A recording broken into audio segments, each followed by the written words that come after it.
bienvenue pour cette démonstration du widget de prise de rendez-vous.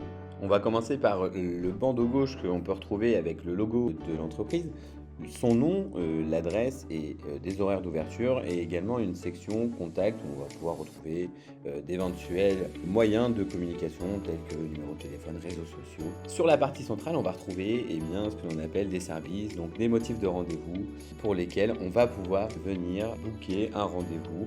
En cliquant dessus, on va retrouver le détail de ce motif de rendez-vous, donc avec l'illustration sur la partie centrale. Sur la partie droite, on va retrouver une description avec la possibilité de choisir un équipier, des informations complémentaires. Donc là, en l'occurrence, on a une durée d'1 heure avec un emplacement, avec l'adresse de l'entreprise.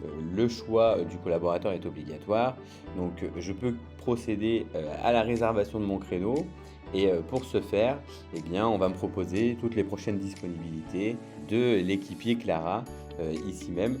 Donc on peut voir qu'il y a pas mal de disponibilités. Je peux naviguer jusqu'à la semaine prochaine par exemple. Et éventuellement, si je souhaite filtrer, je peux, dans la section mes préférences, rajouter des filtres pour m'afficher les prochaines disponibilités. Donc là, dans notre cas, on va prendre le lundi matin par exemple, et on va afficher toutes les prochaines disponibilités du lundi matin. On peut voir que on a pas mal de dispo. On va choisir par exemple le lundi 4 août et on arrive sur la page de saisie des informations personnelles. Donc cette page, elle est obligatoire. Elle aura toujours cette même structure, donc avec le renseignement du prénom, du nom, du courriel, du numéro de téléphone.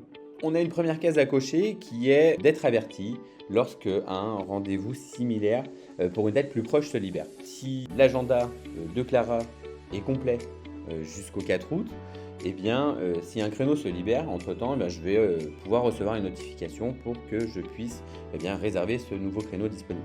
Le deuxième consentement, c'est le consentement qu'on appelle le consentement marketing. Donc j'autorise l'entreprise, ici même avec mes studios, à utiliser mes informations pour pouvoir m'adresser des offres promotionnelles, des communications sur ces activités. Et le troisième consentement, c'est le consentement RGPD.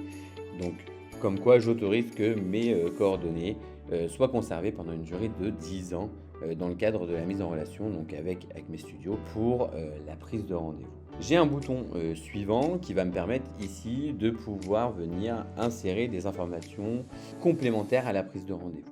Donc là, dans notre exemple, on va venir collecter l'adresse et éventuellement une note, des informations en plus à rajouter. Donc au niveau de l'adresse, on va renseigner notre adresse. Hop. Et ici, commentaire de prise de rendez-vous. Et maintenant, je peux confirmer mon rendez-vous. Une fois que mon rendez-vous est confirmé, je me retrouve sur une page de confirmation où on vient juste me dire que j'ai pris un rendez-vous pour stratégie de fidélisation et d'engagement client le 4 août à 8 h et que je vais recevoir une confirmation par courriel. Donc toutes les notifications sont directement gérées par la plateforme, que ce soit au niveau de l'équipier ou que ce soit au niveau client. Et j'ai également la possibilité ici d'ajouter directement cet événement à mon calendrier. Merci de nous avoir suivis et à bientôt pour une prochaine vidéo.